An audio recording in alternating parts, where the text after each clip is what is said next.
They wakes up early today at 11 a.m. inside a government-issued house. Before starting their day, they always prudently stays in bed for a couple more hours, contemplating and emotionally preparing for the difficult hours ahead.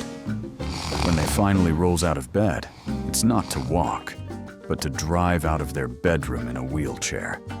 It's still unclear if they actually needs it. They pulls into the bathroom to try some basic hygiene they heard about the other day.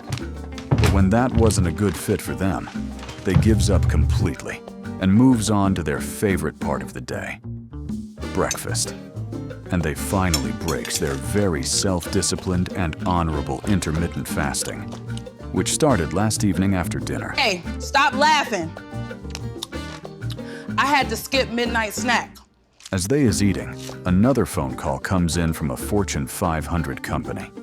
They is being offered yet another six-figure job they didn't even apply for. But by now, these calls are treated like spam. They hangs up mid-offer, annoyed by the constant interruptions. After that, they rolls out of the house in their wheelchair and climbs into their government-funded G-Wagon. Brabus. I wanted a Urus, and they gave me this. Ugh. They drives over to their newest workplace, a hydroelectric dam. Just yesterday, they was hired as a senior electrical engineer, despite never having touched a circuit.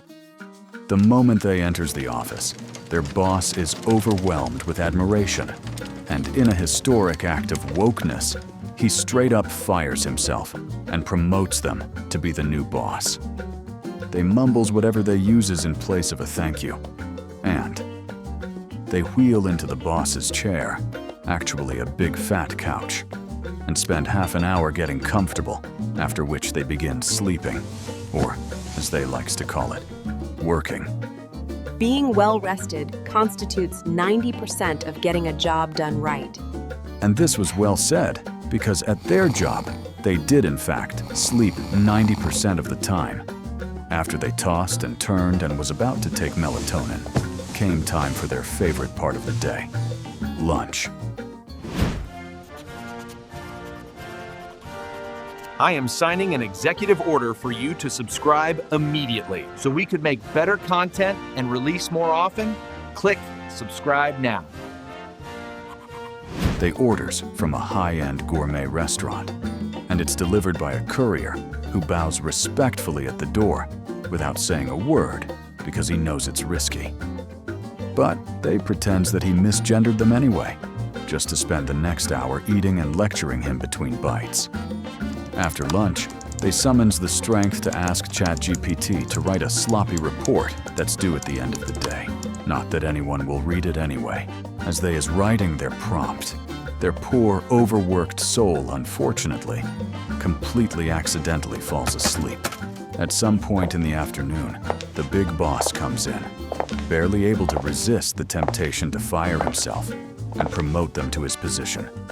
And he kindly reminds them that they shouldn't be sleeping on the job, but unfortunately, he accidentally misgenders them in the process. Outraged, they launches into a 90-minute sermon, or however long it takes till the end of workday, speaking about their pronouns. Needless to say, when the big boss tries to use these pronouns the next day, they turn out to be expired, and they has a wholly different list of pronouns already. After he leaves, they grabs their laptop and fills out a federal report claiming unsafe work conditions. After they is done with work, they can't quite wait for dinner, so they have what they like to call practice dinner, to practice for when they will have their real dinner. Now that they are full and ready for dinner, they decides to visit the gym. Seriously, they is the lead runner on the local track team because they can go over 30 miles an hour in their racing wheelchair, funded by the government in an effort to promote minority fitness. Always winning. This is fairness and equality. As they rolls into their house in the evening, they feeds lettuce to their queer, gender-fluid femme dog, which is also vegan, and identifies as a socialist squirrel.